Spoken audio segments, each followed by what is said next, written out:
Welcome, guys. We are in Kidminster at the Flat Earth Conference 2019, and we have just interviewed Mark Sargent. And Mark Sargent is the head of the Flat Earth Society. I'm not sure they're organised enough to have a society. I think they're just like random floating figureheads. Well, okay, but he is the figurehead. Yeah. He's flown in from the States just for this conference. Yeah, and just for us. Yeah, just to be interviewed by us. If anyone asks, we are journalists. Yeah. We're journalists? Of course. This is the gold standard of journalism. Well, are we going to get our Pulitzer Prize for this? Of course. The Pulitzer Prize is a conspiracy. Oh, yeah, of course. Sorry. Sure. Everything is a conspiracy. Everything. Well, NASA.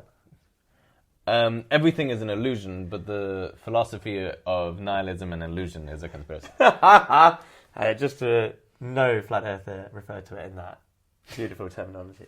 Are you calling me a globehead? You are definitely a globehead. Actually, no, I'm the globehead. Yeah. Just for reference, Ilyas is definitely a flat earther. So we need to I'm bear that in mind. I'm what is it? Spherically challenged, Spherically, or like non-binary. Like what is it? Geometrically non-binary. So I think it's important to know that Ilyas and I both exist in a space where we're happy to believe in a world that the Earth is not as we perceive it to be. Yeah. But that doesn't necessarily mean that we think it's flat. But we were very happy or that we don't believe it's round. Yes, exactly. We just think there might be more than that meets the eye. Yeah. That there's still places science could go, or we could... Yeah. Illusions could be uncovered. Yeah. But in our interview, we do definitely give Mark the space to talk us through the flat Earth theory and some of his ideas around it. But I don't know if he's the actual voice of the movement, because a lot of them seem to have differing views. Yeah, and different models, different views. Yeah, I think there's a lot of people who have a certain I don't know if I would call it scientific, but it's definitely a scientific grounded rationale to disprove the globe. The globe. Yeah. But I think maybe it's not fully holistic as a science. Yeah. But then there's biblical-cosmology, which really just follows a certain version of Genesis. Yeah. Which is pretty clear to understand. It just says it in the Bible as such, and so. Yeah. But yeah, I think it's still fascinating, and everybody here is so nice. Yeah. So we've been quite taken aback by how lovely. There's about 500 people here, a lot more females than we were expecting. Overwhelmingly crowd of conspiracy theorists, but they're all surprisingly lovely.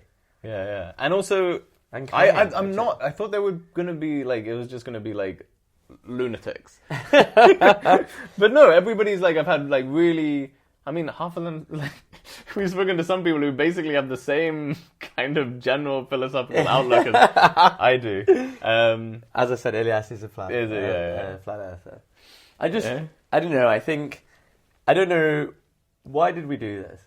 Well, for me, it's just the most fascinating thing that it's one of the most accepted, understood thing. The globe, right? The globe, right? And it's kind of underlines the sort of one of the most basic metaphysical claims of our world, and then it's just uprooted in like a few moments, or just completely put into question. And I sort of like the idea that nothing can be go unquestioned or unlike. So for me, I was really fascinated by how do we believe the things that we believe? Yeah. And this is so outside of our normal belief. Like, how do people get to this stage? And also something, if you no longer believe the Earth is a globe, surely that shatters everything. How do you go to Tesco's in the morning? But it's still the same thing. Like, you're not going to fall off the planet by going to Tesco's.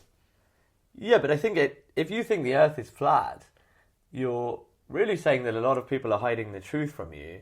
So how do you trust someone? How do you have any functioning... I think that's the sense with most conspiracy theories. Yeah. But so when you go to Tesco's, the broccoli that you thought was organic is no longer organic. Yeah. Like, how do you trust that? So it does change, It does change everything. Yeah. Well... I mean, obviously, the interview answers none of these. Yeah, none of these, like, really profound, wonderful questions that you guys are, like, aching to know. Yeah, but on a practical note, because we're Yeah. Our chaos is quite sort of magnetic, and Mark folds into this. But we often refer to this and that, and we're pointing something, and it's not clear what we're talking about. Normally, when we say this, we're holding a model of what Mark considers to be the flat Earth. Yeah. Which is, it's basically a disc-like shape, kind of just like your standard world map. Yes. But it's kind of, it's kind of condensed into this round shape, and all around the edge is Antarctica, which is this ice block that protects the edge of the Earth. And then there's it's like a snow globe. It's like a glass dome going over the top. And inside is like a sun and a moon, which are apparently light bulbs. But we don't know who powers them.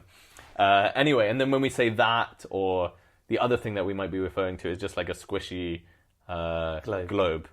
But we'll post both of these on our Instagram so you have an idea of what the flat Earth model is. Perfect. Yeah, it's a surprisingly logical explanation for something so illogical.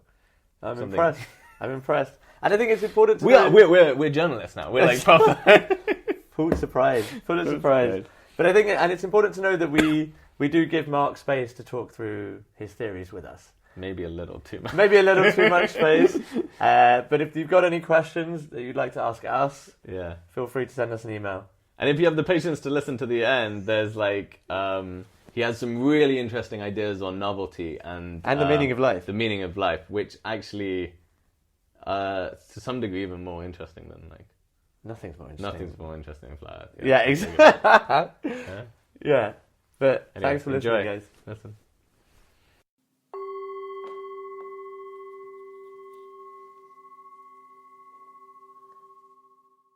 Welcome to Karl Marx Does the Washing Up, where we ponder ludicrous metaphysical nonsense in the time it takes to make 5 Tesco basic microwave meals. Yeah, which is usually 21 minutes. Yeah, I'm Shy Telly. And I'm Ilyas and Shy. And this evening we've got with us the Bananas guest, the flat Earth advocate, Mr. Mark Sargent. Hi guys. Yeah. Hey. Thank you very much for having me. It's a pleasure. And we are at the UK Flat Earth Conference in Kidderminster. Yeah, it's our first time here as well in Kidderminster. Yeah. I'm learning so much about the English landscape now. Exactly. I have done a lot of traveling around here. First time in UK, and I'm hitting all the hot spots. And driving up here from the Birmingham airport, I was like driving around going, where? I asked my driver, I go, where are we? And he goes, I have no idea. I've never been here. I go, wow, pretty brick houses. He goes, yeah, they are nice. So, what's the hottest spot? Have you had a hottest spot? Yeah, have you got any recommendations for us that we should go and see in the UK?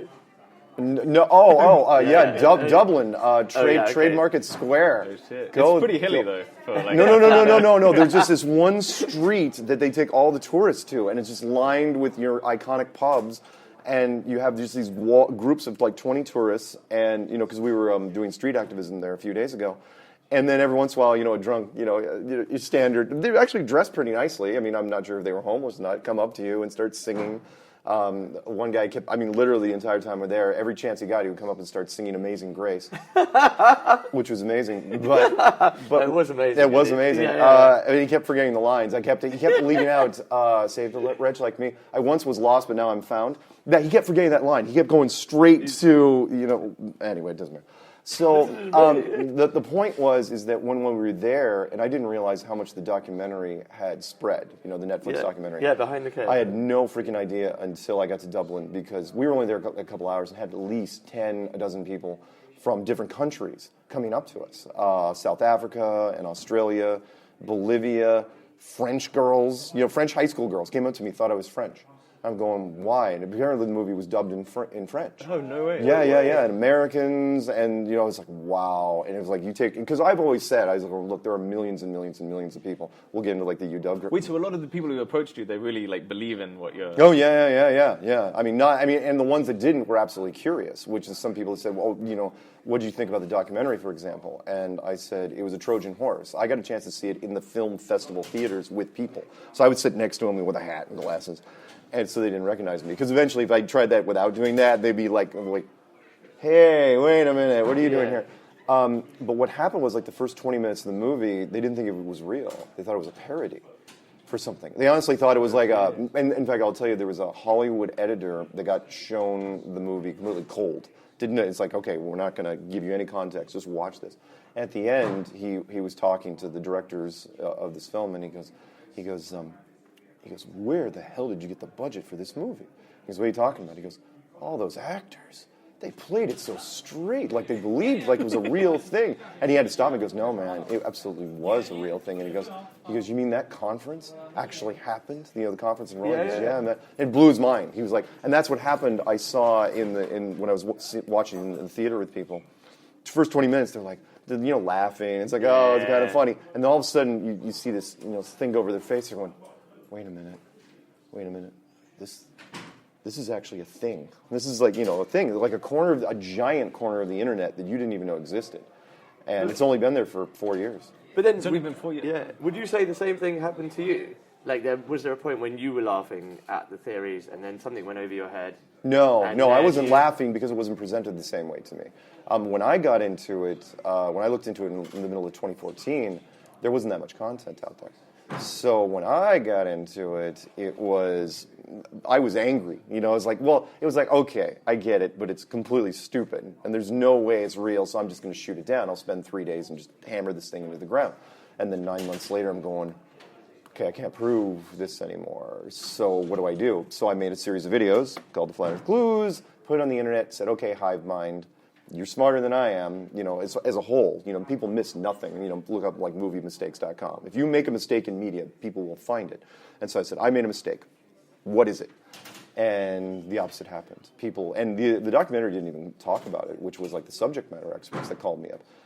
All branches of the military, and surveyors, and engineers, and pilots, and air traffic controllers, and all these people going, it's not that crazy. It's not that crazy. Really? To where everybody, I said, all right, that's fine. And then of course it snowballed, because then people started making their own YouTube channels. They're going, not only this, but all this. And then it spread over to the UK and Australia, the English-speaking countries first. And then it got into the Pacific Rim and the Eastern Bloc, and it's everywhere now. Worldwide. Oh yeah, it's absolutely everywhere, and that's where, and then it just wouldn't slow down. And I was like, okay, I'm just going to keep going with this until it stops. Okay, shit. But you know what I've? It's like when you say you couldn't prove the globe anymore, right? Then how do you just go to the flat? Like, well, that's just it. Okay, here's because I think we're both very into like. The universe might be other than what we consider it to be. Yeah. But then, if you took this into the room, right, this little dome model, into the room over there, and this was, by the way, this is completely unsolicited too. This is an Italian coin company that just decided, it's like, hey, would you like to endorse our coin? It's like, okay, sure, send me a prototype. So they just made a flat Earth model. It's basically a smaller version of... We're basically looking at like a snow globe. Yeah, that's basically... Of a flat Earth. Yeah, it's got a dome over it. Yeah, and if you took the snow globe off, you'd have something like that. Wow. Okay, cool. And this is where you have like Antarctica. Yep, Antarctica would be really thick, actually. This white part would actually be much, much thicker. Okay. So maybe double or triple that. So we're looking at a model of the flat Earth. Yeah. Roughly. But it's only the template where we start. Meaning, okay, so here's the argument. I say, okay, can I prove the globe to you, or can I prove the flat Earth to you in a court of law right now? No, I can't. I can't absolutely prove it 100%. But I can create so much reasonable doubt in this that the only place you have left to go back to is something like this. Now, of course, again, the general consensus out there is like, okay, they argue about little finer points, about continents and perspectives and the sun and the moon and the stars and all this stuff. But everyone, which is why I use the Scottish Highlands reference, at the end of the day, everybody hates the English. At the end of the day, everybody hates the globe. And that's where they go. And so, which is why we have like a 99% retention rate. Meaning, once you're into this, you can't go back. Which is why we use the Matrix as a reference so many times. It's the red pill, blue pill. Yeah. Even if you wanted to go back, even if you could go back, would you want to? And most people can't. It's like, So at what point did you start believing? Was it when you got that validation from the air traffic controllers, or it was long before? No. It was when because I thought I pretty much had it when I wrote the clues, but I wasn't positive. It was like doing a I don't know if you guys don't do blue book tests here. Like turning in an exam, you're pretty sure you aced, but you weren't positive. You're like, oh, I couldn't have aced it. It couldn't have been that easy. And then when everyone started calling me up, for the first 6 months, I was getting reinforced because I was like, okay. So I'm not, I was waiting for the other shoe to drop initially. It's like, okay, someone's going to blow this thing out of the water. And then once they didn't, And then subject matter experts started calling and reinforcing each other. And it's like, I mean, these guys were hardcore people, especially the ones that were into ballistics, and shooting stuff way over the curve. And they said, no, it doesn't take it into account, and the aircraft don't take it into account, and nothing takes it into account. And we're going, it's okay. And I recorded all these things on a little radio show, and everything came unsolicited. It was like everything for a reason. I'm a big believer in synchronicity, a big believer in destiny, and everything kept happening unsolicited. The radio show people called me. It was out of the blue. It's like, how would you do a podcast? And right after I started the podcast, the subject matter experts started calling me. The book publisher out of London, called me and said, hey, how would you like to turn this into a book? I said, sure, why not? What do I need to do? Nothing. Just send us the transcripts of your clues, and we'll do the rest from there. I had no idea. Wait, what are these clues? What are the clues? What are the clues? You haven't heard the clues yet? Well, we have, but we want it for the audience. Okay, so the Flat Earth Clues is a series of videos. The original was, I think, 11, and I think there's like 14 now, which had no math, no physics, no engineering, and just kind of connected the dots. And I said, look, there's some really suspicious things that have happened since around 1960, which basically hinted that the United States and the Soviet Union, and maybe a few other governments back then, figured out that we were actually in some sort of snow globe rather than a spherical, just in space model. And that they decided back then to cover it up the best they could with the only tools they had, which was time and money. The Americans led the charge on that with NASA. They basically militarized space and made sure that nobody could go out there. And then the Antarctic Treaty was put in place in 1959, right after NASA was created, and said that nobody can set up shop in Antarctica ever. It's the only treaty that's never been unbroken. And then the Van Allen radiation belts were also announced the same year, in 1959, which said that, nobody can ever go up there because they're super, super deadly. But then we contradicted ourselves and said, oh, yeah, the Americans can go to the moon, which is like, okay, how can you go to the moon? The Van Allen radiation belts are really deadly, but that's one of my 5 points. I should probably get to it really quick. Okay. Here's my 5 points. First one would be, and most people agree, it's usually the one that carries the most weight, is long-distance photography, which is, anyone that knows photography knows you can only see so far. But that's changed over the last 10 years. Because of HD technology, now you can see much, much further. So, like 10 years ago, a boat goes over the horizon. We all know this, right? If you take out NASA and all the space agencies, you got to get rid of them because they didn't invent the globe. What do you have left for your arguments on the ground? You have boats going at the horizon and sticks and shadows, which most people don't know anyway. But we may or may not get into that. So, boat goes over the horizon. Gone. It's over the curve, right? The curvature of the Earth is 8 inches per mile squared, which means 8 inches per mile per mile. And if you forgot everything about algebra in school, it means that at 3 miles, it's 3 times 3, which is 9, times 8 inches, which is 72. 10 miles is 10 times 10, which is 100, times 8 is 800 inches. And at 50 miles, it's like 1,700 feet, roughly. Which means that whatever's out there at 50 miles, if it's less than, we'll just say 1,600 feet, it's gone. It's gone forever, right? It's on the other side of the hill. That used to be the case, not anymore. Now HD cameras, remember 10 years ago you had like a $3,000 camera, you zoom it in and it's like blurry nothing, you have no idea. Now it's really crisp. You can see buildings, lighthouses, boats, you name it. The only Wait, you still see them? Oh yeah, they come back into frame. They're back. What? Oh yeah, you can do this all day long. We got videos all day long. That is the thing. So you're saying they never go over that? They never actually go over the. They never go over the. They get smaller though. They just get smaller. And then but the thing is, now we can pull them back into frame, so they're not smaller. Beforehand, they would shrink to a single pixel, and people say, "Well, they just went over the curve." But now that single pixel, we can blow it up, and there's the boat again. Okay.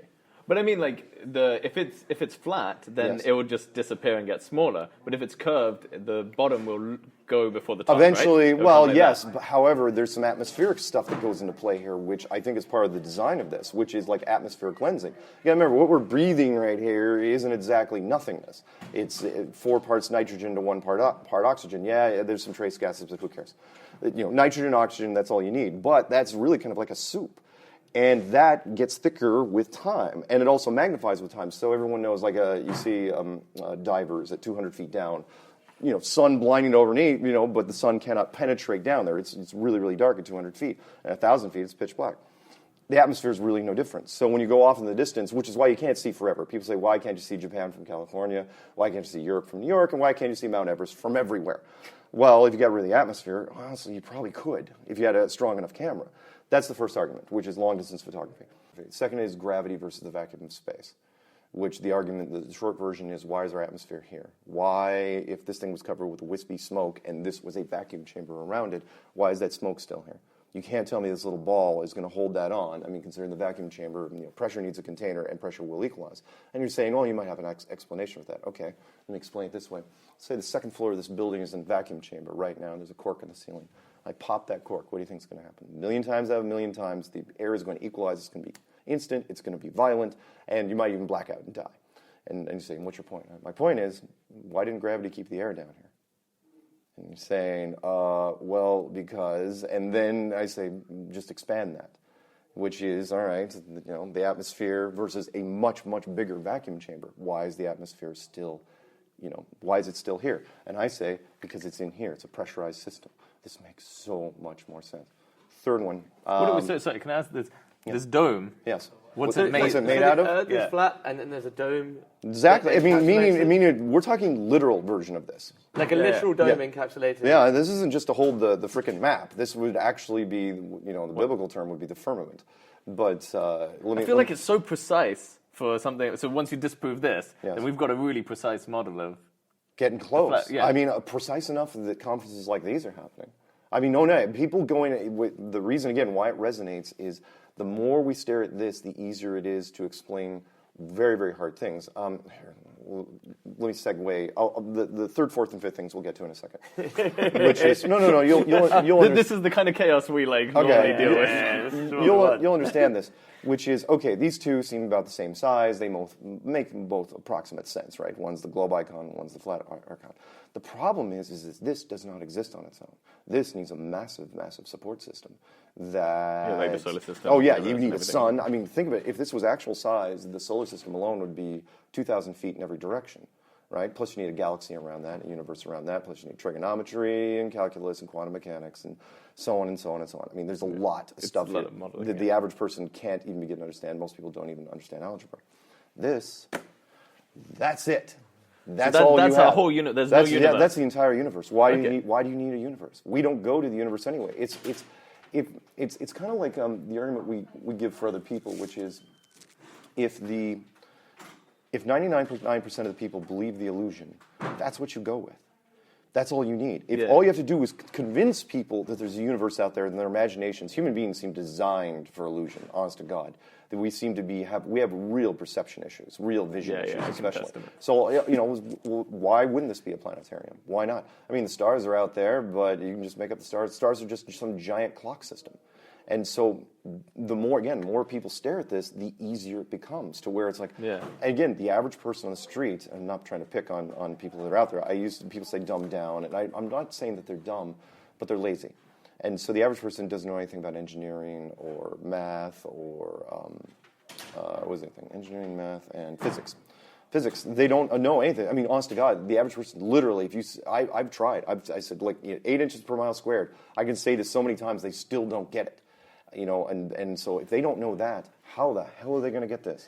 I mean, not to mention the other things like... that shit's complicated. Oh, yeah, it's extremely... I mean, it was quantum string theory and dark matter and all this other stuff. Oh, yeah, it's fun to think about. Really, really hard to explain. Okay, so... Wait. Where's the sun in this model?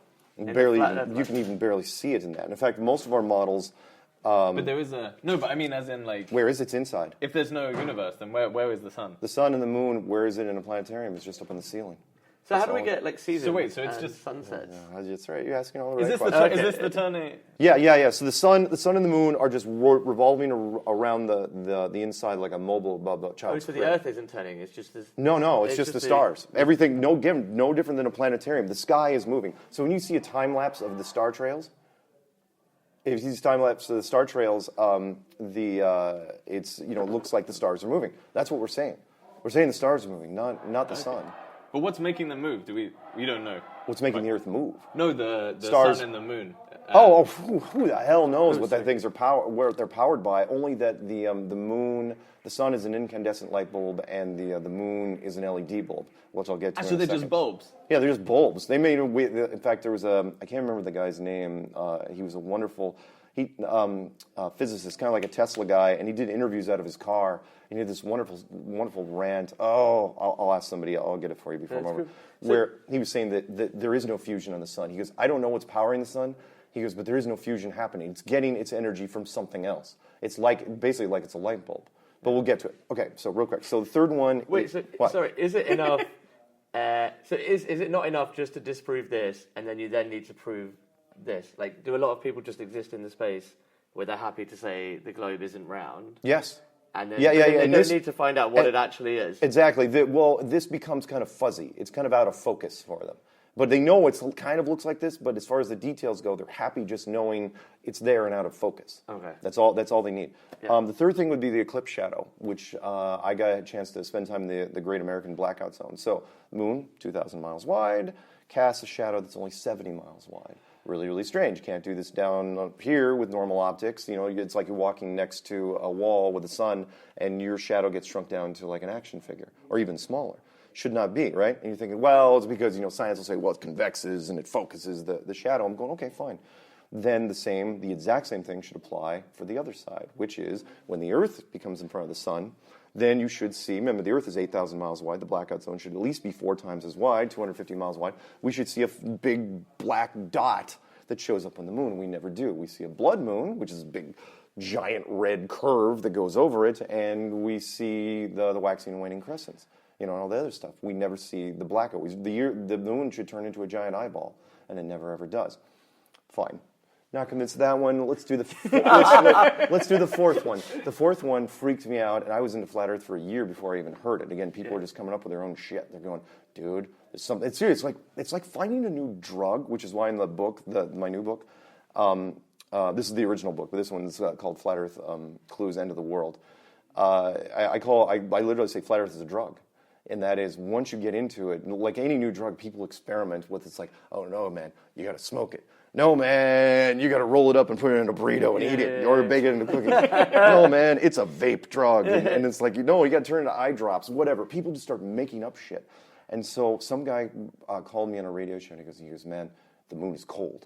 I'm going, all right, what about it? I go, we all know it's colder at night. What are you trying to say? He goes, no, man, it's cold. And I go, okay, explain. And he said, I won't convert to Celsius for you guys. You guys know what Fahrenheit is. So it's 90 degrees in the sun, and it's 80 degrees in the shade because something blocks part of the sun, right? In the moonlight, it's the exact opposite.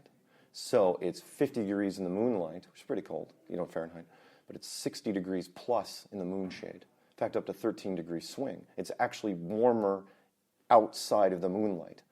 And you can buy a point-and-click infrared thermometer all day long, and you can test this yourself, when the moon is high in the sky. It doesn't make any damn sense.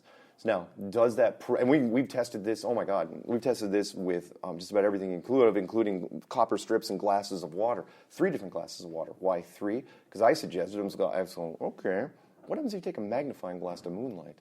Does it even get colder? Oh, shit. What? Even gets freaking colder. And again, some of these people in this room have tested it themselves. It's absolutely freaking bizarre. Now, does that prove a flat Earth? No, it does not.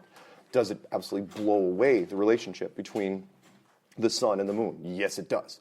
I mean, to where scientists just freak out when they hear that one. The last question that I throw. Remember, I only have 5. I guess the moon has an imagery of coldness. Like when you think of the moon, you think of a coldness. Yes, anyway. And it's also way too bright. Never been disapproved. By the way, it's extremely bright. People in the full moon, they don't understand. Like, why is it so white? You can't look at it with night vision. For example, the night vision will just start crackling. It's so bright. You're saying, well, what do you mean? Well, when you look at the Americans' footage when they were there on Apollo, it was this dull, gray, really dark, dark tones. You look at the moon, and it's blinding. I mean, they should have been completely overexposed. The moon, people in the moon should be walking around, and it would be almost like a fluffy cloud. But that's from a distance, right? When you see... Is it? Is that why it's doing it? I don't know. You're seeing the whole moon, right? When you look from here, you're seeing the whole moon. Yeah, but when you're on the moon, then you're just looking at the terrain. Maybe. I don't know, but it doesn't really matter. That's not one of my points anyway. Okay. It's just, people just come up with all this different stuff, and I was like, okay, great. The last one, which is my favorite, is the Van Allen radiation trap question. Cannot be beaten, it's never been beaten, which is the Van Allen radiation belts, announced by NASA, of all things, 1959. NASA was founded in 1958. Said they're super dangerous, nobody ever go through them, kill you dead. They're 60,000 miles thick, it's like this big donut around the Earth. Okay, Are they deadly, yes or no? And if you say yes, then I say, okay, how'd the Americans make multiple round trips through this thing without using gold or lead or a whole bunch of water as shielding? They used aluminum. Aluminum doesn't do dick against radiation. How'd they do it? Nobody died, nobody got radiation poisoning, nobody even got cancer. There's still 5 of them walking around today. How'd they do it? And then you come back and say, well, okay, it's not very dangerous. I go, really? Because then I can point you at the NASA.gov website where they're talking about the Orion project, which is the Mars system, and the capsules. They won't even send up people to test the capsules because they haven't solved the Van Allen radiation problem. And they made that video in 2014, and they were very, very clear about it. So which is it? Are they really deadly, or is it really not deadly? Well, according to NASA, it's really deadly, but they can't explain how they got everyone through. So those 5 questions, right? I rattled off to you, which were long-distance photography, gravity versus the vacuum of space, eclipse shadow, moon temperature, Van Allen radiation belts, right? Those are just 5 points that usually start people down the road.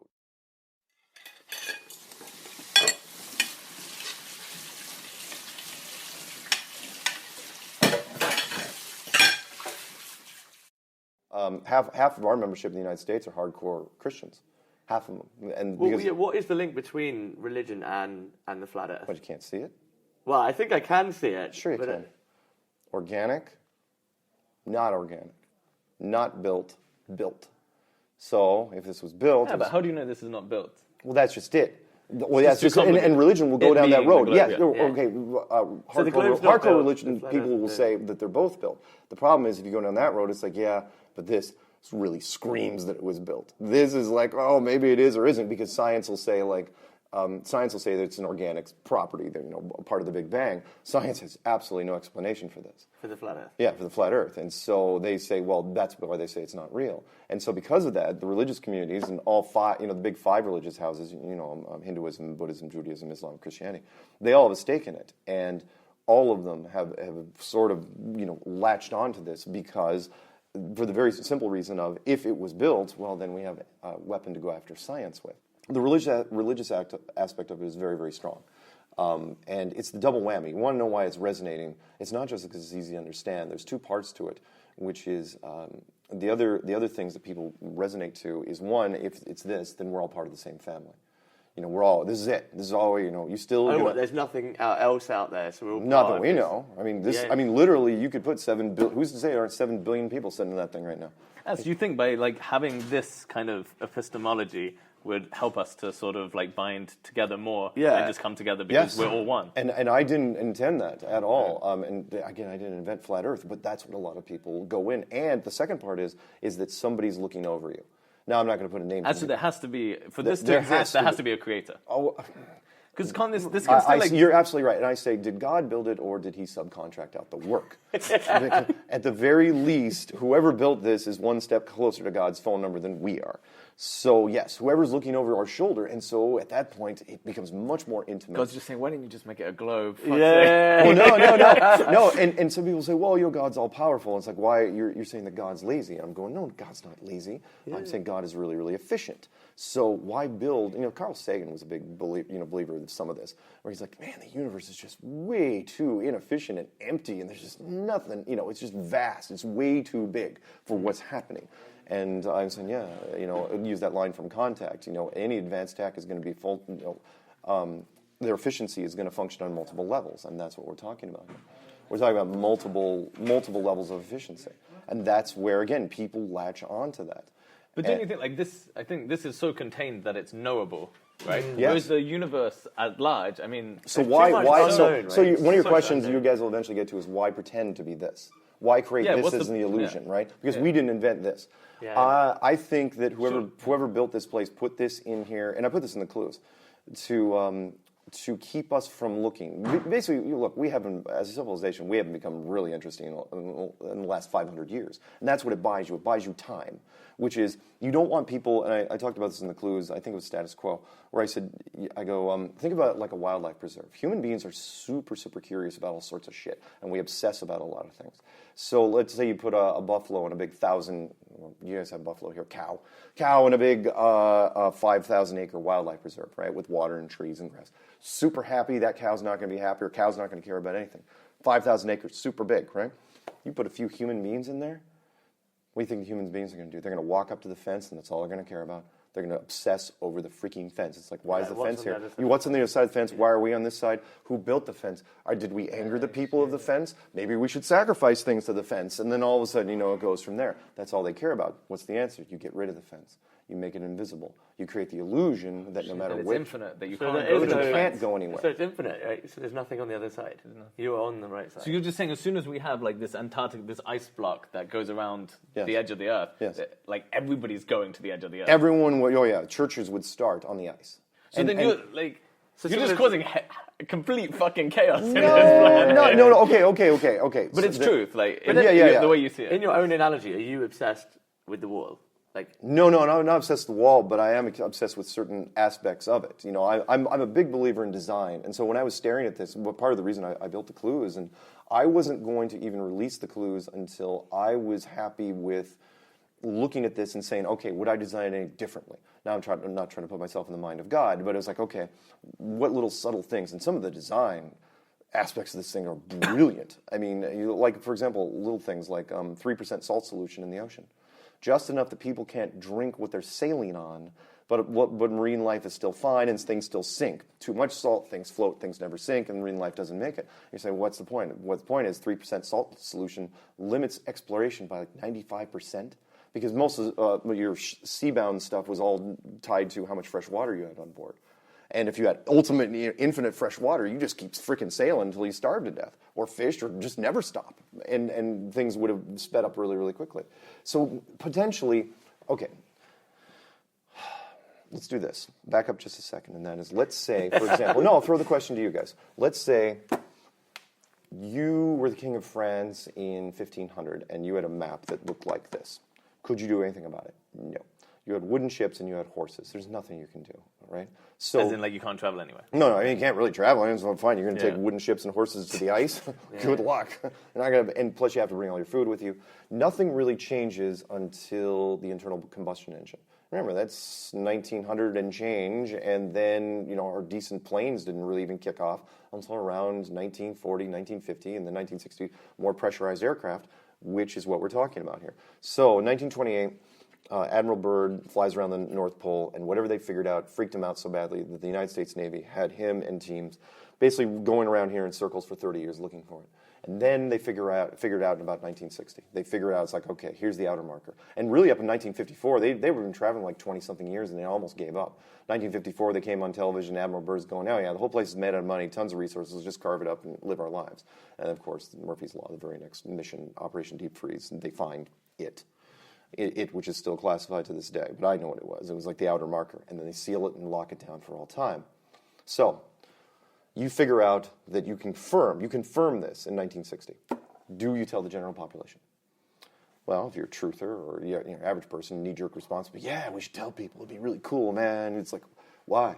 Think about the powers that be. The powers that be think about stuff pretty carefully. And it's like, okay, what's the worst that could happen? All right, well, educationally, astronomy and astrophysics, those go down overnight. The remaining physical sciences, geology, hydrology, archaeology, those have to be retooled from the ground up, literally. That's every university in every country simultaneously. The whole thing just, as fast as the wire and television and radio, people just freak out. Economically, world markets have to be suspended for several months just to figure out what it means. Because the dynamics is like, okay, do we still go to war? What happens to the defense industries? What about resource allocation? What the hell? I mean, everything still operates in exactly the same way, right? No? More or less. Well, he's saying more or less. But here's I mean, the laws of physics don't change. The laws of physics don't change, but people's attitudes change. Because then again, remember, the fence is back. Now the fence is back, and of course you the big. Want to know what's on the other side. Yep. And the big one, oh my God, exploration. People people be allocating massive amounts of resources, and of course the government have to tell them, look, we already tried to bust through it with atomic weapons for 4 years, from 1958 to 62, and that didn't do anything. But the last one, of course, is religious. But then why are you advocating that? Like, why would I want to? Yeah. Is why it like truth your superior? No. For me, it has nothing to do with me. It is just that whatever's happening is happening on its own. Meaning, I am just along for the ride here. Look, and when I said that it's unsolicited, I'm not even trying to do this, and it's happening. Meaning, I didn't write that freaking book. The publisher did. I just gave her the audio files. I didn't have to really transcribe it myself. I didn't do. But anything. like when you first got into this, right? You made all these when videos I first got or into something, it, when I first got into it was just a question that I threw out there. I was going, look, can it be real? And then as the ripples started started going outwards, people are saying, yeah, it's real and it means something. And then I had to reanalyze what it meant to me. Where did that initial question come from? Because it's almost from a place of deep mistrust, but it's like mistrust of the government or mistrust of.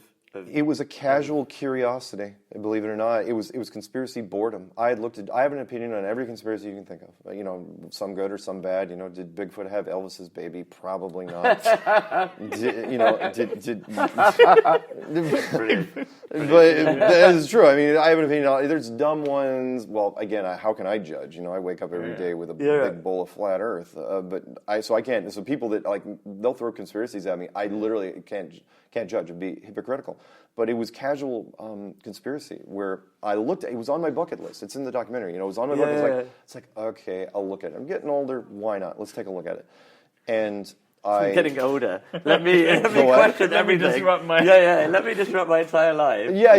It's like okay, it's the last one. Why not? Yeah. Why not? Let's just take a look. The final frontier. Yeah. And as I was looking at it, I was going.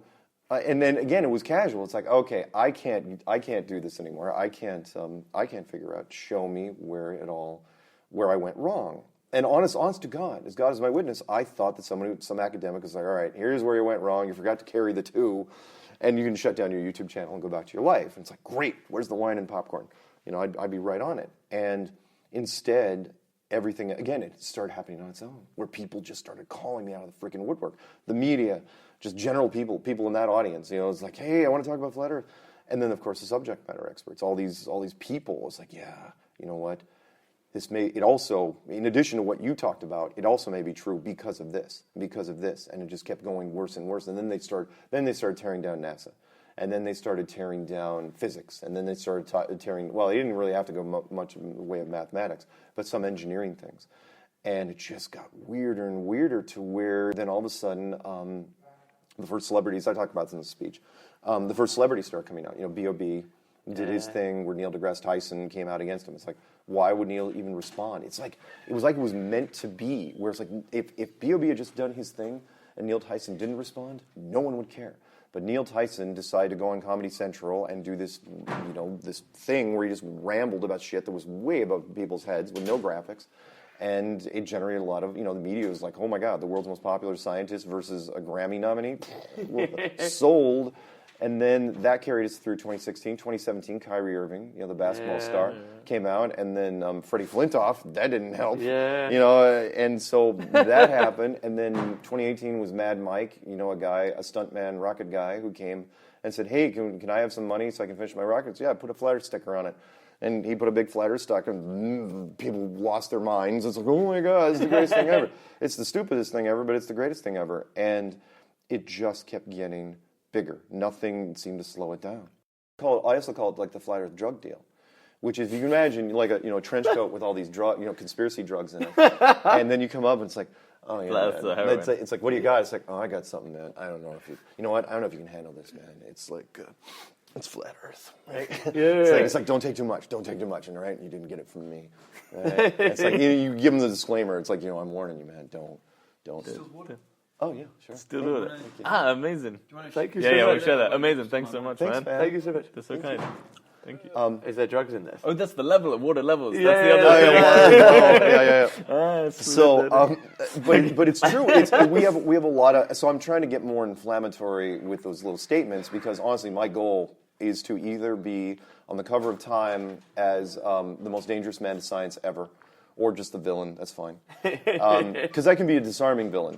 Or I want to be in front of a Senate subcommittee where, because they already brought in Google to address it. So no, I want them to bring in us. I want them to bring in us and to where they say, okay, what the hell is happening? And once they address this, that's but then there's what is it about this that's just that seems to attract so many people?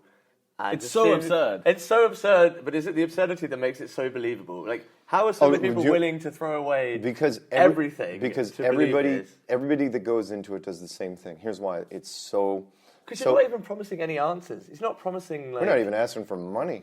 Yeah, they're not. It's not like a cult. But the crazy thing is that promoting. if you think it just in concept, like forget all the science about everything, this is not actually absurd. This is absurd. The globe is more absurd. The globe is more absurd. I'm not saying I believe in the flat Earth, but the flat Earth is less absurd. It is. It is by comparison. By Absolutely. comparison. My point, which is if you believe everything else, like the dome is quite in writing, like for example, there's plot holes, right? Yeah, the domes. Okay, and I call it the story boat, and that is, are there plot holes in both of these? Sure. There's way more plot holes in this. So if you're talking about movies and suspension of disbelief, you are once you get into this, it's like, oh yeah, I get it, because it's easier, it makes sense. But the big reason why it resonates, I mean, all those things help. I mean, there's a lot of different ways why it pulls people in. Because with demographics, we pull in everybody from homeless people to corporate A-listers, and I've talked to them. I mean, some really heavy hitters that won't come out of the closet. Well, that's another thing. 90% of our membership is in the closet. So if gay members are 50% in the closet, we're 90, because they're afraid of friends and family and coworkers, right? I once told someone that maybe the Earth might not be round, and they just stopped speaking to me. Yeah, exactly. Oh yeah, and why? Yeah, exactly. Right, but here's the thing: the reason why we're going to lose a lot of friends. Yeah, we're going to lose a lot of. No. All you have to do is say that. Well, no, you will catch hell. Everybody does. Which is you'll get the. Trust me, I've read all the quotes. Which is, I can't believe you're giving this topic a platform. Yeah, it's like this is too crazy even for you guys, and which is why I said in my clues, I said, I know people that absolutely convinced the entire royal family are made up of lizards. And I've gone to him and I said, yeah, what about flat Earth? Then get the hell out of here. It's like, what? Too far. The reason though why it resonates is because everybody goes into it hating it. Nobody loves it right away. Now, yes, women are more open-minded than men. I've seen women go in like less than an hour. Men take a lot longer. But everyone that goes into it tries to blow it away. So you go into it. You go into it negative. Destroy it, right? Oh yeah. Everybody. In fact, one of my quotes is, "Look, every day, to this day, every day I try to destroy flat Earth, and every day I fail." And that everyone out there. Would you just give it up if the evidence came? Everyone would. We'd walk away from this conference in 2 seconds if we made had a lot of money from this, no? Well, the commercial wasn't bad. I will admit that, and I get paid. I make more money than most of the people because I've had more opportunities. Google pays me a little bit. The book people pay me. The radio people pay me. And is this the quest for truth rather than the quest for money? Oh, there's no quest for money in this. Nobody goes into flat Earth to make money. I mean, I didn't even monetize my channel for the first 6 months because it's like we go into it because we're trying to solve a problem. That's how everyone goes in. It's like a riddle that you can't solve. So when you go in, you try to. It's like, okay, something, I can't. You don't want to accept it, and you just keep staring. The longer you stare at it, the worse it is. And then finally, there's one day, all of a sudden, you all right? Yeah. Wait, we've got some water. One day, all of a sudden, it flips. It's kind of like looking at, those stupid drawings where it's a woman's face and it's also a rabbit. Depending on which way you look at it, you don't see the rabbit. You don't see it, you don't see it, you don't see it, and then all of a sudden, there it is. Oh, but maybe, are you saying it could be flat and round? Well, it is half flat. It is flat and round. Okay, but you got to remember, technically, round is also two-dimensional. And by the way, it's also the sign of a true flat earther. True flat earthers do never use the word round.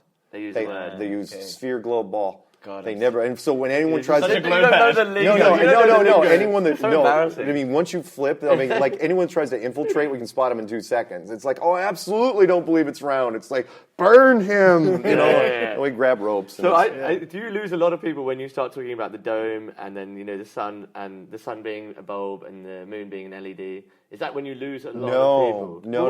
Really you don't really, there's no one point that loses. Because everybody goes in. You start lost. Yeah, you start lost. Yeah, is it a movement? And then you're like, what the fuck? No. You start out looking, it's like, that's the stupidest thing ever. And then slowly but surely, we eat at you with your questions. Because everyone starts off with, all right, what about blank and how does blank work? It's like a finger up your ass. Like, you're like, no, I don't want that. No. Oh, I do want that. Yeah. That's brilliant. I've never heard that. Yeah, but it's true. Drug, right? It always starts out in the negative, and by the time it's done, you're done asking the question. Everyone asks a series of questions, and do you go through the 5 stages of acceptance? Yeah, probably. There are some people out there, the dedicated hardcore troll channels, that's stuck in denial. The director of the film, Still Well, to this day. I read an interview with him. He's not a big fan of you guys. No. He hates flat Earth. Now, he likes the people, but like he still believes that I'm a con man. That I'm not doing it. It's like, no, dude, when am I going to reveal my grand plan? I've been doing this for 4 years. So when am I going to, and others is like, oh, you're the greatest secret agent ever. It's like, really? Again, 4 years. When am I going to take it off-road? And plus, there's so many people that do great things. I mean, this is my first time doing stuff with the UK directly. And most of the time we do it through Skype and social media. But no. But I don't get quite because you're saying, I don't really get the motivation, because you're Why saying... am I doing it? Yeah, because you say it's just disrupting, letting the world know that this is the real. It's going to disrupt everything. Potentially it'll disrupt things. But why am I doing it? I don't think. Okay, I'm a believer of glass half empty, glass half full. So I don't think, like, we've done hundreds of meetups. I don't know how many conferences at this point, and there's been no incidents. There's been no violence. There's been nobody's done no vandalism. It's been really, really happy. I mean, hell. Okay, I'll give you a perfect example. There's a playlist on my channel called Flat Earth Music, 2015 to present, and it's got 270 tracks of people making positive flat Earth music and rock and folk and rap. What do you mean? What is flat Earth? Can you sing us a flat Earth song? What is flat Earth music? Like music that... They talk with flat Earth lyrics, talking about how NASA is a con man and how you want to learn the truth and do all this stuff. Shit. And it is. Oh yeah, there's amazing music out there. And saying, what's your point? My point is, find me any other conspiracy that you have happy songs. Find me a happy song about JFK. The president was shot in the head. No, you never hear that. Yeah. It's this seems quite benign. Yeah, it's really that's why you can't. But then why would NASA cover it up? Like if it's benign and it's why is NASA just covering up themselves? Why not just tell people about flat Earth? Yeah. Well, you said that the stock because market they don't want to take the risk. Would you look? If people in positions of power, even if there's a 5% chance that people are going to walk through the streets with torches and pitchforks, you're not going to do it. You're just not going to take that risk. But now, I almost think, I hate to say it, we're being allowed to let this happen. We're doing their work. Like a consciousness, or yeah. We're being allowed to push this thing forward because Google didn't stop. Look, if they wanted to shut us down, if they wanted to even stunt us, we're talking about easy programming. In Google, you just make it so the search engines don't pop us up. You never recommend us on YouTube. Yeah. You can, in the internet, you can really, really slow us down. Yeah. And they weren't. They were absolutely just feeding the flames for as long as they could. So you think maybe, like, in the past, the world wasn't ready to know now its they flatness? Are. Yeah. In 1960, I'm a big believer of... I'm kind of, again, devil's advocate. I put myself in the other person's shoes. So I believe in conspiracies on the weight of if I would do it myself. I mean, does the end justify the means? Do you do this? Because people in positions of power have to make difficult decisions all the time. And sorry, you can't call a committee for someone. It's like, let's just do it. Better ask forgiveness than permission. And in this case, it's like, okay, 1960, do you tell people? No. Do you tell people now with high-speed internet, social media, and 6 billion smartphones? Yeah, you could do it.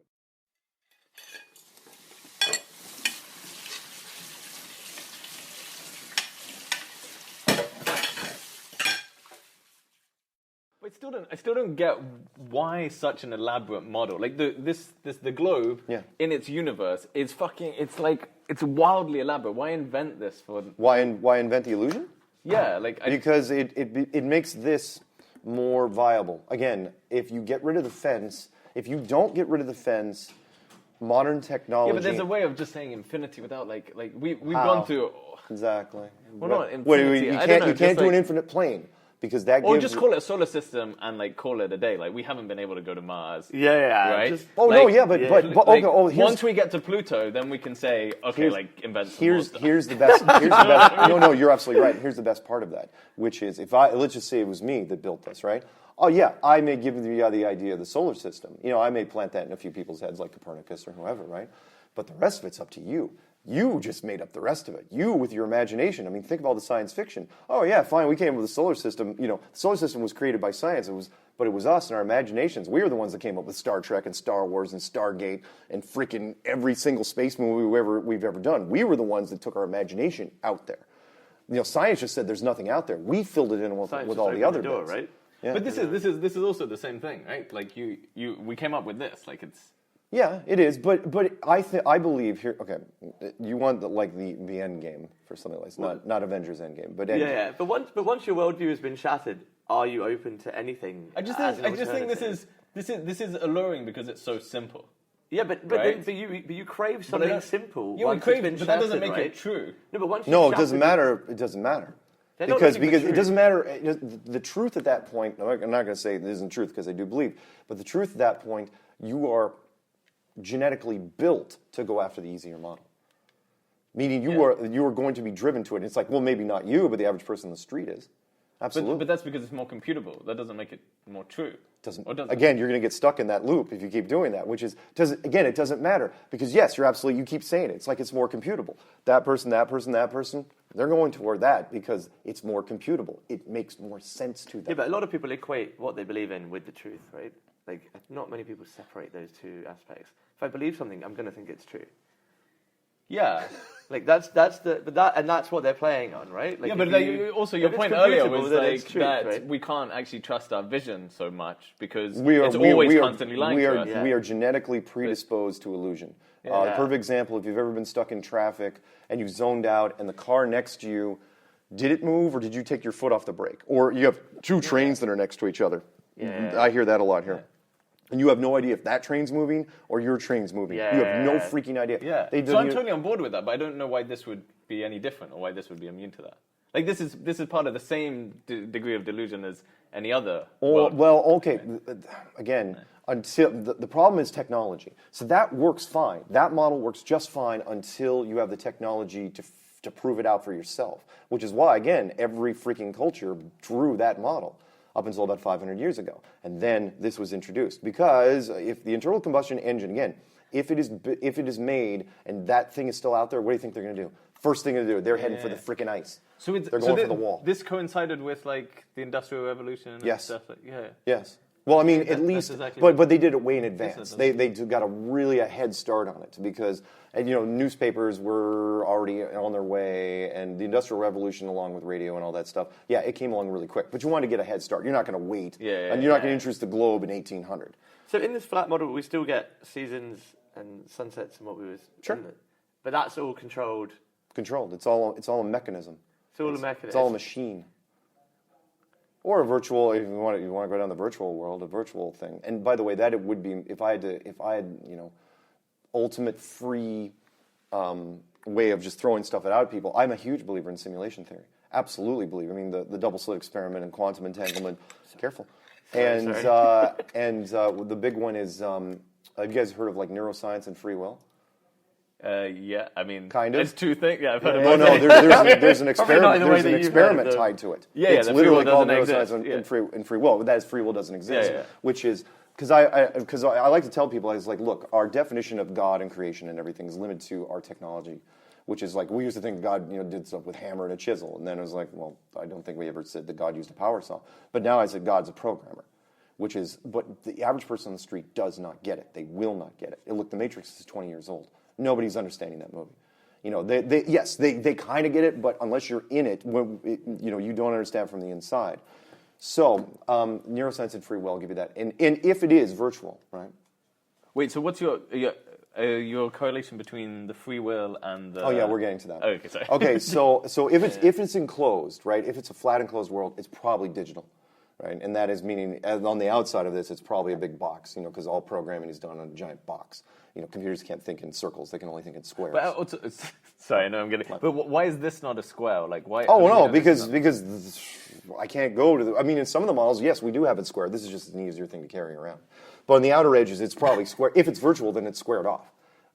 If it's virtual, right? Because again, computers like Fortnite and Warcraft and GTA and all that, they're all built on giant square boxes. Yeah. You know that? Yeah. I'm trying to. I'm trying to figure out if there's a circle inside a box because every.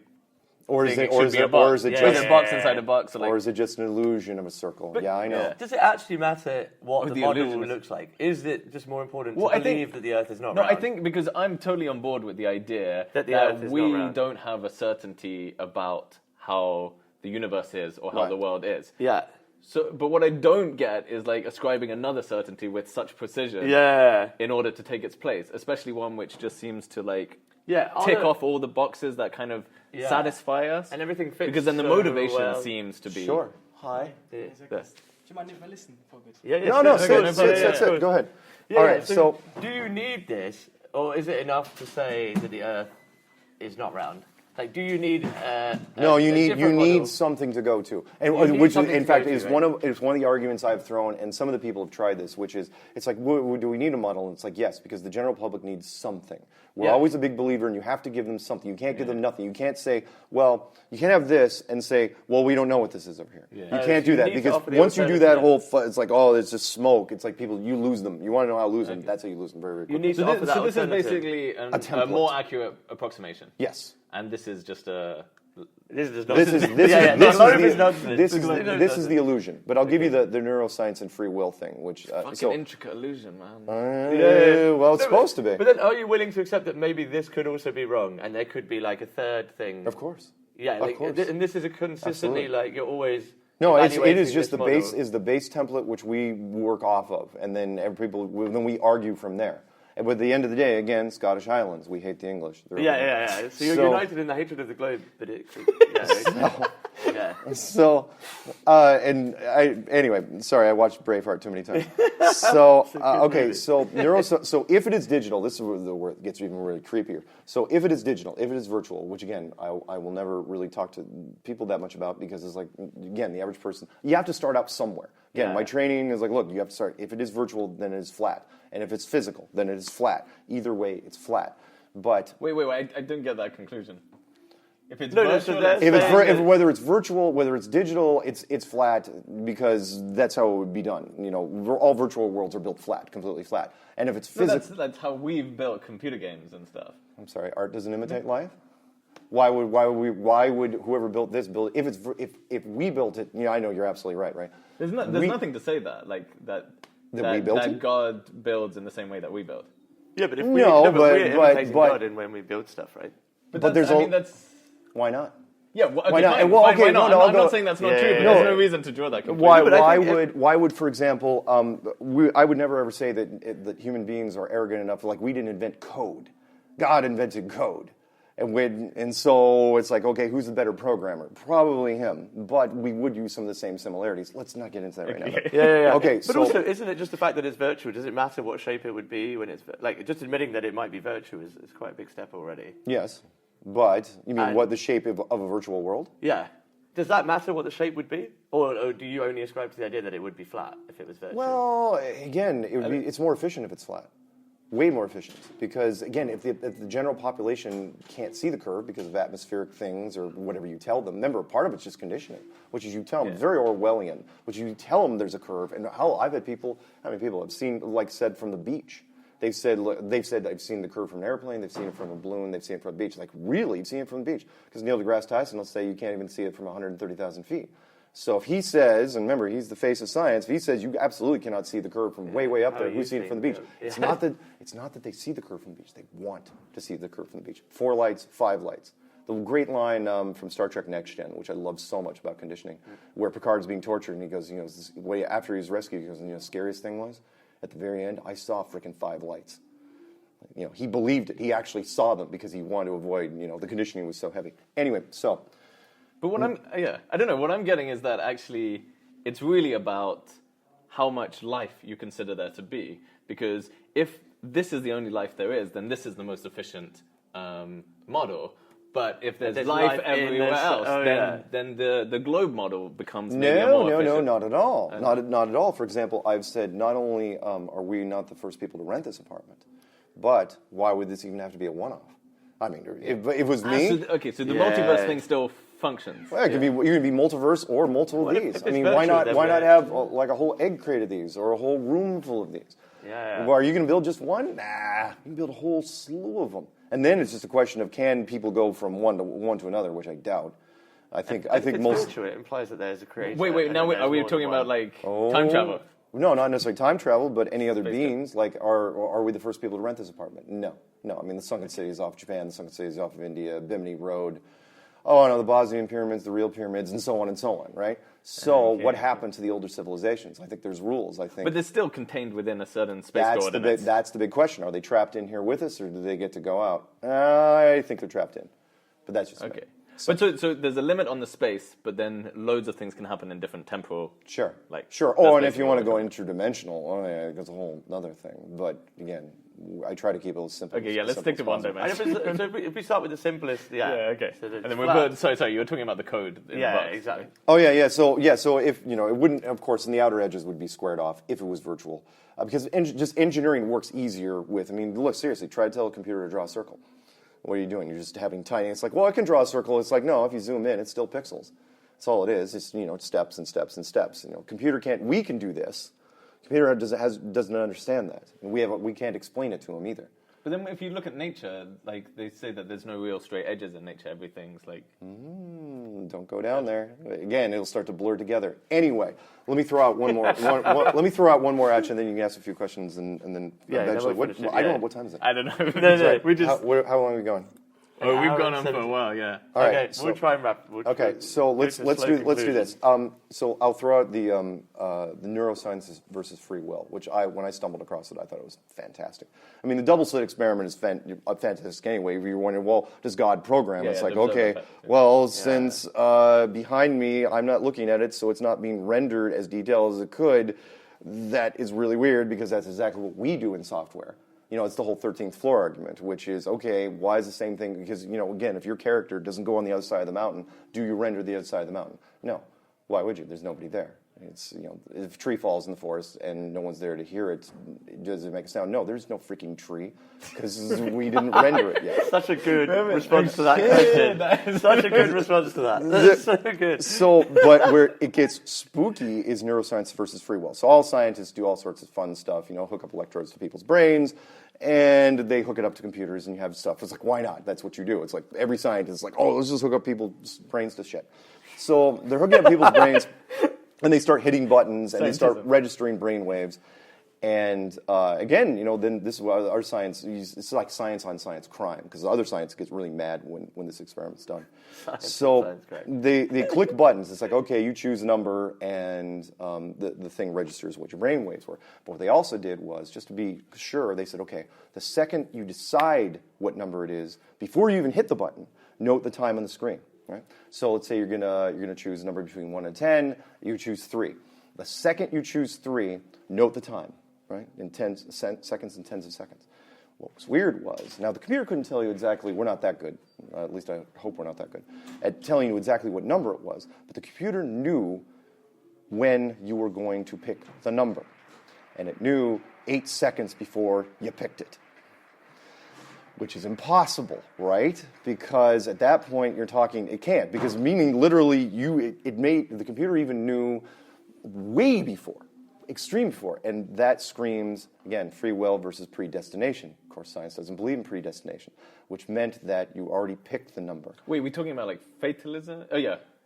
Meaning, as opposed to determinism. Meaning there is no, I'll steal a line from The Matrix, which I love, when the Oracle said, when Neo said, I can't make that choice. She goes, you've already made that choice. You're just here to understand it. And that's what this was saying. It's saying, look, because it makes it, again, I don't want to get into weird stuff, but that's where, oh, by the way, I'm Mark. Hi. Nice to meet you.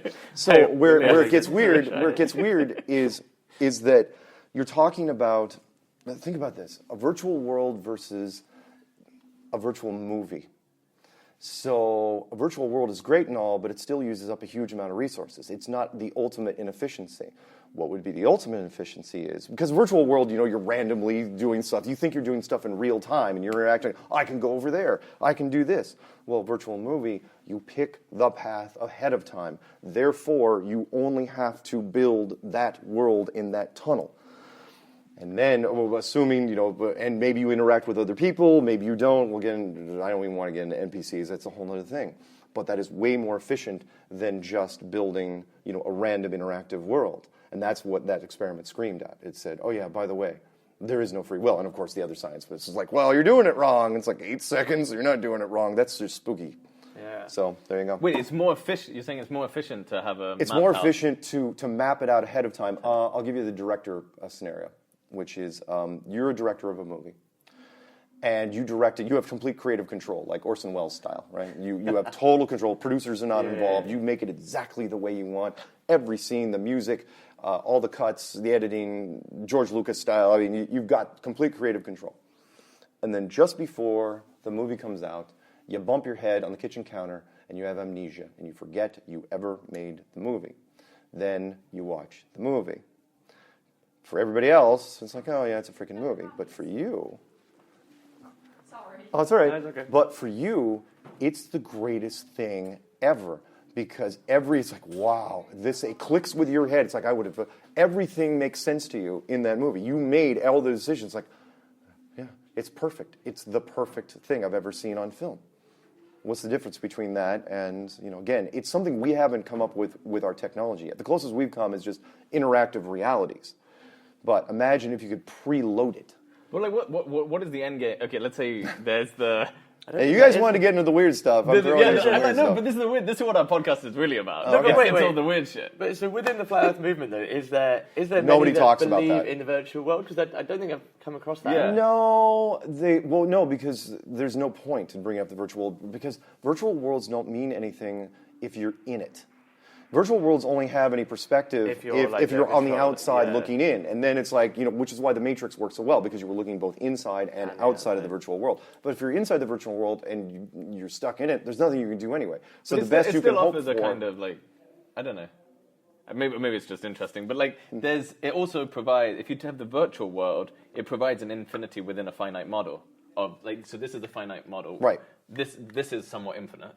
The yes. globe. Yes. Oh, so you've still got that infinite. So, but if you put it in a virtual system, it still embodies that. an All it does infinity, is right? it doesn't make it limited, with the exception of it gives you another stepping stone. So instead of technically, I think of it this way. Yeah, it's infinite, but how far do you have to travel to get to the nearest star in this? Like 4 light years? It's freaking impossible. With our technology versus this. It's like, okay, now you've got a challenge, but it's much, much closer. So it's still potentially infinite, but it's left up to you, again, your imagination. What's outside the dome? Imagine, I know, it's a whole other way of thinking, and that is you tell everybody early, well, you don't have stories about Star Wars and Star Trek and Stargate. Then the imagination is, okay, what's outside of the dome? And people just start making up just all sorts of stuff, and then the imagination goes from there. Unfortunately, you can't do it with this because the physical reality is people would still just completely obsess over the dome. They would still be like, okay, they would dedicate huge amounts of resources to trying to break out, which they did for a while, from 58 to 62, and then they gave up. They said, screw it, we're not going to. But I still think the governments are still trying. So you try from 58 to 62 with atomic weapons, and then it's like, okay, well, brute force is going to break the dome? Yeah, to break the dome. That was what they did. They fired weapons straight up for 4 years. Most people don't know. And it's like, okay, well, that's not going to work. What else you got? How about high frequency? HARP. Oh, yeah, that's good. Let's try to, try to shatter it. It's like, no, that's not working very well. What else you got? Well, I got this CERN project. That's going to take a while. Maybe we could just open a gate and just kind of walk through. And so I think secretly behind the scenes, I think every government at the highest level is working on these little projects. Because if you can get out, well, then it's the ultimate, which is, okay, what do you do? But so if we manage to get out, then will the governments reveal that, okay, the Earth is flat, and now we've gone out of the dome? Would you? I mean, then it comes down... select people could go out, right? Then what are we doing? No. Then it comes down to intentions. That is, men doing sinister things all the time, which is, look, you can't take everybody with you. You know that. So what do you do? If you can get out, what do? You probably do no different than you would with Stargate. Stargate, a wonderful show in the concept, but you got to remember that everything in Stargate that ever happened was absolutely top secret. None of the public ever knew it. I mean, it's like, oh yeah, we're going to go to this planet. I mean, that's what they did. They got off-world. They found the solution to traveling light years with wormholes. And every mission that they ever took, again, general population completely missed the plot, which was, oh yeah, by the way, no one ever knew it happened. Yeah. It never, ever happened. Yeah. So yeah, could they be trying to get out? Sure, why not? So the dome only exists for high pressure, to create a high pressure system, right? Yeah, but so is the yes. dome... Is yeah. the well, dome that not, and that, and of course, to keep people from just running away. So the dome is or man-made, to protect or us, is it not man-made? I think no, it's not man-made. It's made by... Oh, well, okay, that's the other question, philosophical question, which is, are we a box of kittens, or are we a box that should be protected, or are we the evil box ones? of scorpions that should never ever be let out ever? Yeah, why? I don't know where the dome comes from. Why, like, not Why just make have this it? floating disc in space? What? There you go again. Sorry, not space. No, that's okay. Again, which There is is like, no okay, space. why space? Yeah, there Wait, is no okay. Why make space? And that is, if you can floating. simulate space, then why do you have to have space? You don't. Okay, no the space, dome but why a dome? It seems quite claustrophobic. the Why not? dome. No, but that's how they create the pressure. Yeah, so it is the pressure. That's what we're... Well, the pressure is one aspect of it, sure, but you can also use It doesn't seem that sold on the No, premise. I mean, it's fine. I mean, pressure is okay. We'll use pressure as the greatest one. But you also it's multifaceted, so you can also use the dome to project stars and planets. Okay. And Yeah, interact with the sun and the moon and all the other fun stuff. But also to keep people from coming But to in or project, going out. I mean, That the thing is, remains- we don't seem to understand the... If We're you're- kind of doing away with a lot of the laws of physics. What are physics exactly? But are we discussing it in more of a metaphysical way? I don't know. If you're in a, Exactly, like, what are if we you're- doing if here? you're in a planetarium, do you? And I've had people ask me this all the time. They say, "Oh yeah, by the way, when I go to a planetarium, if you're in a planetarium, can you see the moons of Jupiter?" Yes, I can. Can you land on them? No, you cannot. Why not? Well, because it's just a projection. The difference is, But where's the projector? what in this? Well, like in the planetarium, we know where the projector is. Right? Yeah. But where? Yeah, in this. Yeah. Where's Well, the not projector? where you can find it. That's obvious. I mean, Yeah, in a so it has to planetarium. be outside. hidden away, right? But it's inside. Like if this is a dome, the dome only exists for stars to be projected if the projector is inside. Actually, Yes, the Well, projector's okay, definitely okay. inside. Okay, if we're talking about technology, all right. I don't want to. No, let's keep this don't think simple. it could be outside, So, because let's we- like for example, I mean, 20 years ago we didn't even have HD television. So, what sort of and what we're at? We're 4K, 8K now. Okay, how long will it take us to make 1,000,000 K television sets? And how long would it take to make them so paper thin that you could build them into a ceiling? Probably not that long. Compared to them, whoever they are, the builders, they have tons of technology. Imagine showing an HD television to somebody 200 years ago. It'd freak them out because it looks so freaking real. so the dome you don't actually think is clear. It's like a plasma sheet. Oh, I don't think it's clear. It's just clear on this just because. so we I can don't see think- inside. Yeah. No, Maybe it it's looked black more or like something. well, here, the dome would be more like this, but I don't use this anymore because it just confused people. Oh wow. Okay. Something like that. And I only put the top on it just This is to. beautiful. Yeah. So, No, that's definitely so what that's I cool, wanna but live people in, have to look on the inside of it. Yeah, it's really beautiful. And so it's and that was made by some Australian guy. So is believing in the flat Earth, Yeah. you're just like succumbing to this idea that we have no free will anymore and everything is controlled by No. something Flat Earth else? has nothing to do with the free will thing. It is just, it answers several of the age-old questions. Who built it? Why are we here? Where are we going? Why are we here and where are we going? Really? You just want to throw that out there right now? Okay. Yeah, well, I don't understand what I'm living on, but why am I living on this? Why are you living And- in this? I can only give you and my why- opinion. I mean, I'm not going to try. But if you want me to question the meaning in life, I'll tell you. Sure. Yeah, I'll of course. give you the I'll give you this, and then we'll wrap it up. Yeah, yeah, 'cause I don't- What time is this thing supposed to end anyway? How much is left in the session? Do we know? I think At 6. Is it 6? It's 25 past 5. Is it? Okay, 25 Yeah, past yeah. 5. Okay, Actually, all I right. mean, so- if we can get the meaning of life and how we came here, then we're like, Okay, fine. we don't need, we can give up on most of our life. Yeah, All right, fine. I'll give you the meaning in life. You ready? Now we know what we're living on. Because I have Sorry. I have given this some significant thought. Okay. Which is this: I believe that the most valuable asset, commodity in the universe is novelty. Bear with me. Here's why. Let's say outside of this world, and you can give other names to it. Let's say outside of this world is an unlimited universe, right? And let's say that's where you started. And I'm a genie. I'll be a blue genie for you. And of course I say, hey, I'll give you 3 wishes. And of course, since you're sharp, one of your wishes is you're a child now. Come on, we've all done this in school. 3 wishes. What's your first wish? Oh, you're asking me? Yeah. What's Yeah. Answer it. Somebody. invisibility? More wishes, 3 more absolutely. Yeah, Okay. definitely more wishes. Unlimited Okay. wishes. That's right. No, Excellent. that sounds not. That I thought would drive me I was into gonna- anxiety. I was going to ask for money, actually. Yeah. Don't ask for money. Nobody Really? asks for money. Really? That's the most- I'm quite poor right now. That's I- ridiculous. No, don't do that. No, you always. No, ask for a bigger overdraft. Yeah, that's Your wish. more debt. That Sorry, would more that debt. would be a More fun- debt. Yeah, more It's debt. like I want to increase No my money, just credit. more. Yeah, exactly. No, I need my credit score to come down. No, but yeah. more wishes would just drive me fucking crazy. Okay, yeah. My Anyway, my that's a point. good My answer. point. You're gonna go with this. Okay. So and of course your first wish is always going to be perfect health, immortality, Master of Time and Space, and there's all sorts of fun stuff. Go for the superhero shit right away. So you get unlimited wishes, and you start just piling them on, right? Everything you can think of, everything you ever wanted to buy. Amazing how many people go for that right away. You redesign yourself, you make yourself the ultimate avatar version of yourself, and then you hang out with every cool person. In fact, you even walk through history. You hang out with authors and famous people, and it's like you build cities and you build empires, and you spend thousands of years doing this. Well, the problem is I'm just sitting here twiddling my thumbs. I'm the genie. I'm going kind of bored right now. Yeah. Well, no, because eventually you keep coming back to me. And you're going to be like, okay, because I have to make suggestions. It's like, okay, what do I do now? It's like, okay, fine, you're going to learn every recipe that's ever been made ever. You're going to be the best cook in the world. And then I send you off, okay, you're going to sail the world, and you're going to do all these fun things.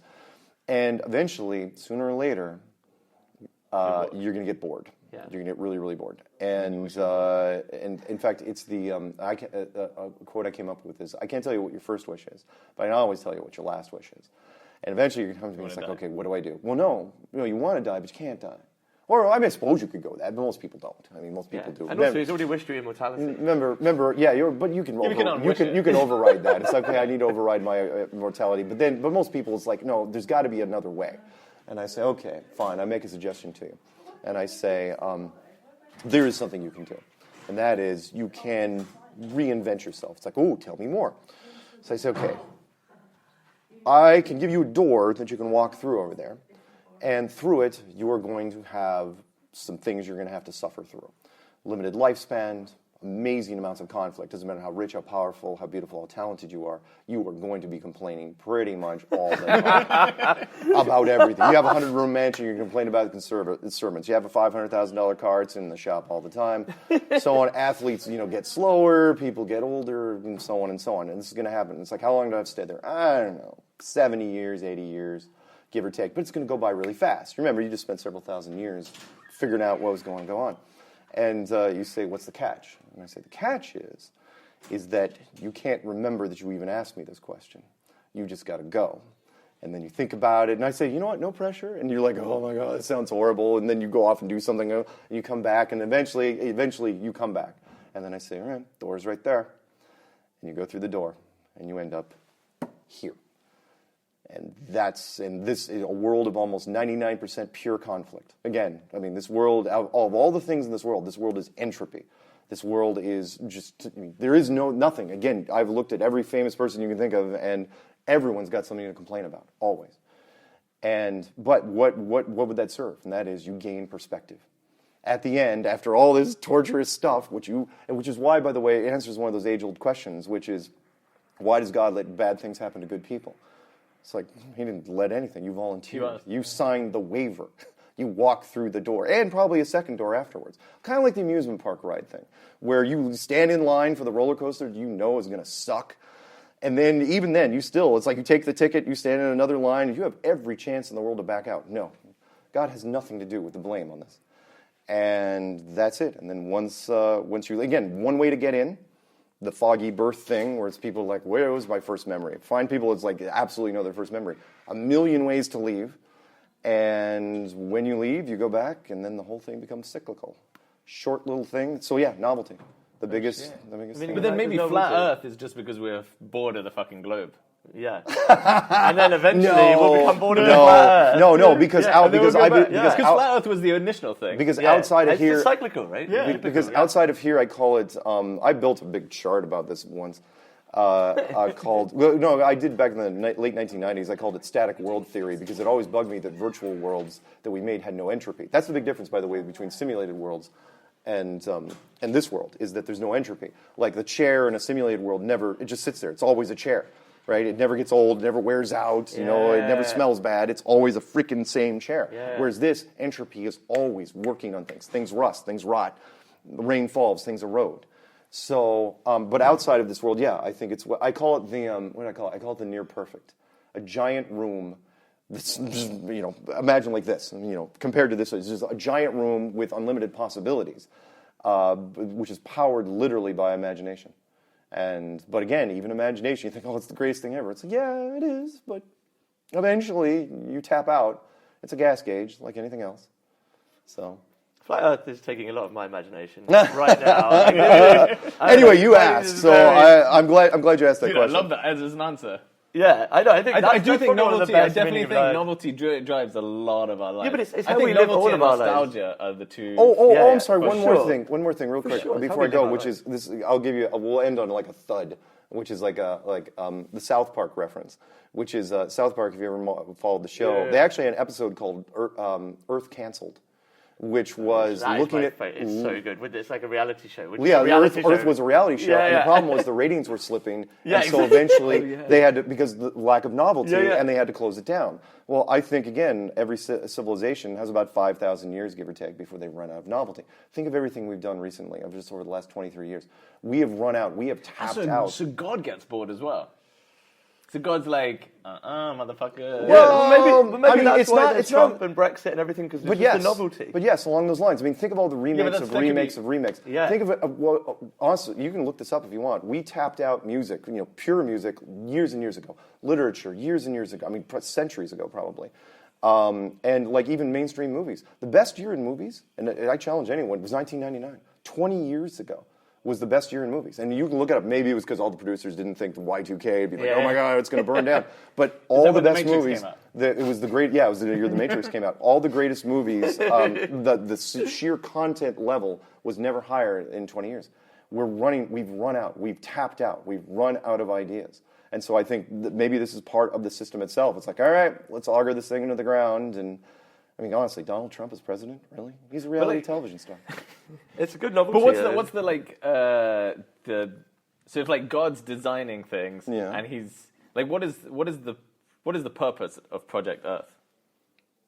No, but I mean, he well, that's just it. Just to create the... How far do you want me to go? What? Like, I mean, what does this have to do with flat Earth? Like, I feel like you've convinced us too much that we're just treating you as God. No, look, I will not. Okay, I try to live one world at a time. This is what we talk about all the time. I can't tell you the mind of God, but I can say that when it appears to me that yes, not only is it a cyclical novelty thing for us, but also maybe a novelty thing for him. Yeah, or her, or whatever. I love that as an idea. Like, no, but I think that is. I'll take it one step further just for you, just to see how it flies, and that is, what if?